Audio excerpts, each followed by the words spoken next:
Hello friends, Bharat देश के अंदर चूंकि हमारा इस बार बड़ा ही शुभ अवसर था कि G20 इस बार हमारे इंडिया में था।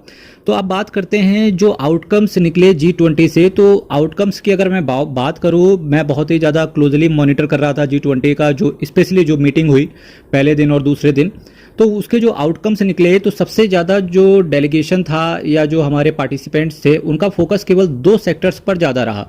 एक रेलवे सेक्टर और दूसरा इंफ्रास्ट्रक्चर। और जब भी हम इंफ्रास्ट्रक्चर की बात करते हैं तो उसके एसोसिएट एक सेक्टर और लग जाता है, क्योंकि इंफ्रास्ट्रक्चर की कल्पना बिना बैंकिंग और फाइनेंस के तो हो ही नहीं सकती। तो इस वजह से आपके लिए बहुत ज़्यादा इंपॉर्टेंट हो जाता है कि जितने भी म्यूचुअल फंड्स इंफ्रास्ट्रक्चर सेक्टर के अंदर इन्वेस्ट करते हैं, स्पेशली थीम बेस्ड इन्वेस्टमेंट की अगर मैं बात करने की चेष्टा करूं, तो वहां पर आपकी नज़र मेरे दोस्त होनी ही चाहिए। तो वैसे ही कुछ मैं आज आपके सामने 8 म्यूचुअल फंड्स की चर्चा करूंगा, वो भी कौन से कैटेगरी से रिलेटेड, केवल इंफ्रास्ट्रक्चर सेक्टर से रिलेटेड मैं बात करने की चेष्टा करूंगा। और जब मैं बात कर रहा हूँगा मेरे भाई, तो कुछ म्यूचुअल फंड्स के बारे में मैं बताऊंगा कि भाई इन पर विचार करने की ज़रूरत है, तो आप उन पर विचार कीजिएगा, अपने फाइनेंशियल एडवाइजर से संपर्क कीजिएगा। और कुछ म्यूचुअल फंड्स की चर्चा करूंगा जहां मैं बताऊंगा कि भाई ये बढ़िया म्यूचुअल फंड्स है, कोई दिक्कत नहीं है। तो चलिए शुरुआत करते हैं यहाँ से वीडियो की। मेरे मित्र, जो मैंने आपके सामने पहला म्यूचुअल फंड रखा हुआ है, Aditya Birla Sun Life infrastructure fund direct plan growth की मैं आपके सामने चर्चा करके चल रहा हूँ। नाम फिर से आप सभी लोग दोहराएंगे, Aditya Birla Sun Life infrastructure direct plan growth की मैं बात करके चल रहा हूं। इसका एक्सपेंस रेशियो बहुत ज्यादा है और मैक्सिमम आप यही पाएंगे कि जितने भी mutual funds infrastructure sector, specially जो थीम बेस्ड इन्वेस्टमेंट के अंदर जो आते हैं, स्पेशली इंफ्रास्ट्रक्चर सेक्टर के अंदर, तो वहां पर उनका एक्सपेंस रेशियो 1% से ऊपर ही देखने को मिलेगा। इसकी तो आदत डाल लो आप। अगर मैं इसके Aditya Birla Sun Life infrastructure fund direct plan growth की चर्चा करने की चेष्टा करूं, तो इसका एक्सपेंस रेशियो 1% से ऊपर है, जो कि खराब है डेफिनेटली। जो इसकी रेटिंग है, जो वैल्यू रिसर्च ने रेट किया है, वो बहुत ही खराब रेट किया है। 3 साल का रिटर्न तो ठीक है, 3 साल का रिटर्न इन्होंने शॉर्ट टर्म में रिटर्न अच्छा बना के दिया है, ठीक है, एवरेज है, खराब नहीं है। पर हाँ मेरे मित्र, अगर लॉन्ग टर्म में आप बात करेंगे तो इसका रिटर्न खराब है और इसका आप रिव्यू करा लें और इस पर विचार करने की भी ज़रूरत है। हालांकि अगर मैं इसके बीटा की बात करूंगा, और बीटा मेरे दोस्त ये होता है कि भाई कितना रिस्क एसोसिएटेड है, और एक अच्छा बीटा मानते हैं 1 से कम होना चाहिए। तो अगर मैं इसके बीटा की बात करूंगा तो केवल 0.79 का इसका बीटा चल रहा है। जो मैंने नेक्स्ट म्यूचुअल फंड रखा हुआ है उसका नाम है bank of India manufacturing and infrastructure fund direct plan growth. 10 साल में मेरे भाई इसने पैसा जो है 5.58 टाइम्स, यानी कि 10 साल में 5.5 गुना इसने पैसा कर दिया है। इसके साथ साथ एक्सपेंस रेशियो इसका भी 1% से ऊपर है, जो कि खराब है। रिटर्न बिलो एवरेज है, रिटर्न ठीक है, मतलब बस ऐसे समझो कि बस है रिटर्न, बस इतना समझो। इससे कहीं गुना अच्छा रिटर्न आपको लार्ज कैप फंड्स में इन्वेस्ट कर देंगे, वहां पर मिल जाएगा। यहां पर भी आपको, अगर आपके पास ये म्यूचुअल फंड है, इसका आप रिव्यू कराइए किसी अच्छे फाइनेंशियल एडवाइजर से और उस पर विचार कीजिए कि क्या क्या अपने फाइनेंशियल एडवाइजर से पूछो कि क्या आपने मेरे अंदर ऐसा देखा कि आपने मुझे ये फंड रिव्यू और जो मुझे आपने रिकमेंड किया। इसके बीटा की बात करेंगे, हालांकि बीटा इसका बहुत कम है, तो रिस्क भी आपका बहुत कम है, केवल 0.50 का है। जो नेक्स्ट म्यूचुअल फंड मैं आपके सामने रख रहा हूं, तो डीएसपी का कौन सा fund, DSP infrastructure growth and economic reforms regular fund. जी हाँ, ये डायरेक्ट फंड नहीं आता है, ये रेगुलर प्लान के थ्रू आता है और इसको मेरा मानना है मेरे भाई कि इग्नोर ही कर दो, ज़्यादा अच्छा है। जो मैंने नेक्स्ट म्यूचुअल फंड रखा हुआ है, Franklin build India fund direct plan growth. मेरे भाई फैंटास्टिक फंड है, झकास फंड है, बिल्कुल मस्त फंड है। जिसने भी आपको ये फंड रिकमेंड किया, जिस भी फाइनेंशियल एडवाइजर से पूछ के आपने इस फंड के अंदर पैसा लगाया, आपका बहुत अच्छा पैसा बना होगा। 10 साल में इस म्यूचुअल फंड ने 7.5 गुना पैसा अपने इन्वेस्टर्स को बना के दिया। एक्सपेंस रेशियो की बात करेंगे तो ये एक ऐसा फंड है जिनका एक्सपेंस रेशियो भी इन्होंने 1% से कम रखा है, यानी कि केवल 0.92% का। तो देखिए, जब आप किसी अच्छे फाइनेंशियल एडवाइजर से पूछ के पैसा डालते हैं तो डेफिनेटली आपको अप्रिसिएट करना चाहिए अगर आपको रिटर्न मिल रहा है। पर अगर आपको रिटर्न नहीं मिल रहा है तो एटलीस्ट फाइनेंशियल एडवाइजर को एक वर्चुअल स्लैप भेजना चाहिए। मैं आपके सामने जब नेक्स्ट म्यूचुअल फंड की चर्चा करने के लिए आया हूं, उसका नाम है HSBC infrastructure fund direct plan growth. मैं हमेशा आपसे डायरेक्ट प्लान ग्रोथ की बात करता हूं। अगर आप रेगुलर प्लान में है तो डायरेक्ट प्लान पे आ जाओ, ज़्यादा फायदा है। मेरे भाई, इस फंड ने 10 साल में पैसा 6.5 गुना कर दिया अपने इन्वेस्टर्स का और साथ ही साथ इसका एक्सपेंस रेशियो 1% से ऊपर है। तो इस पर भी मैं कहूँगा कि भाई विचार करने की जरूरत है और अपने फाइनेंशियल एडवाइजर से संपर्क करें।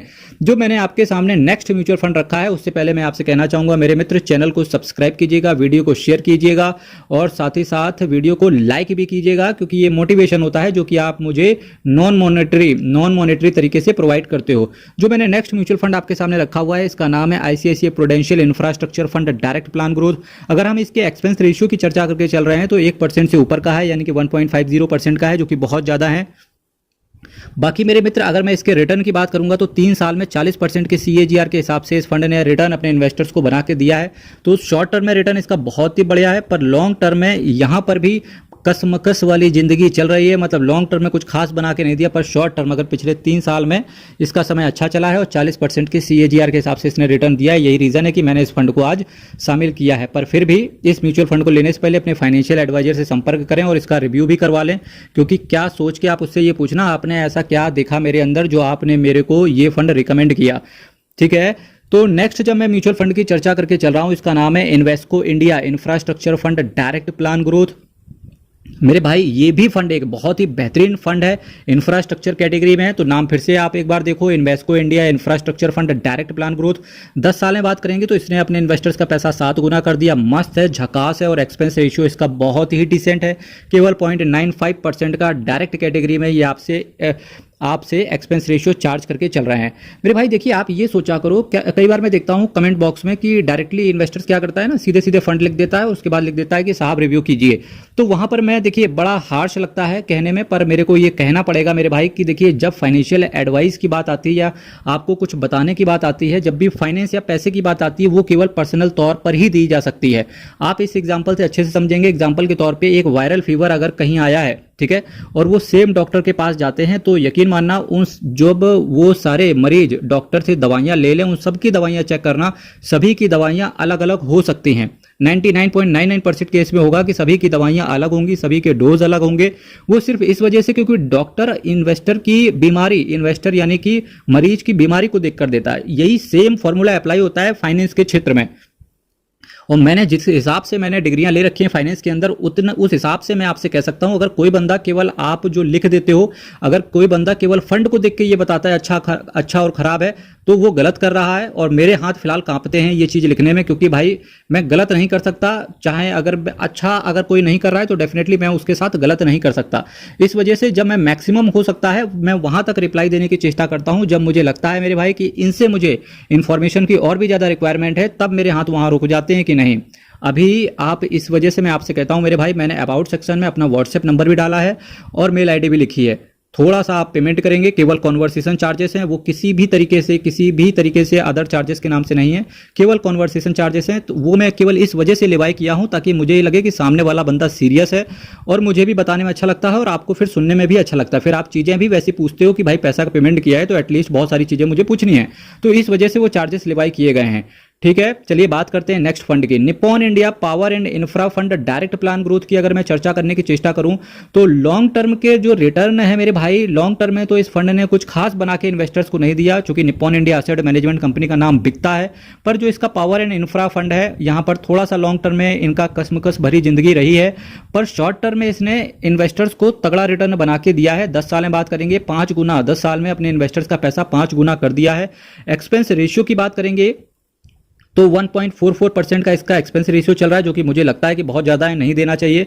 एनएवी इसकी बहुत ज़्यादा हायर है, 200 के ऊपर है। फिलहाल एनएवी को कंसीडर नहीं करेंगे क्योंकि एक्सपेंस रेशियो ने ही सारा मूड और माहौल बिगाड़ दिया इस फंड का।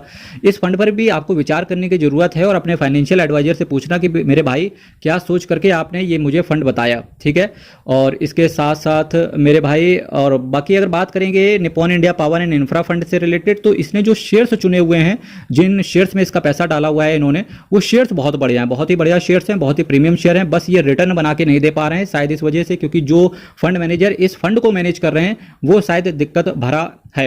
मेरे भाई चैनल को सब्सक्राइब कीजिएगा, वीडियो को शेयर कीजिएगा और जुड़े रहिए CKD stock market news channel के साथ। अपनी हेल्थ का ख्याल रखें, हंसते रहिए, मुस्कुराते रहिए। और मैं बस यही कहूँगा आपसे कि भाई लाइफ स्टाइल को अपने जीते रहिए, ज़िंदगी जीते रहिए। और हरि शरणम अयप्पा शरणम, हर हर महादेव। बहुत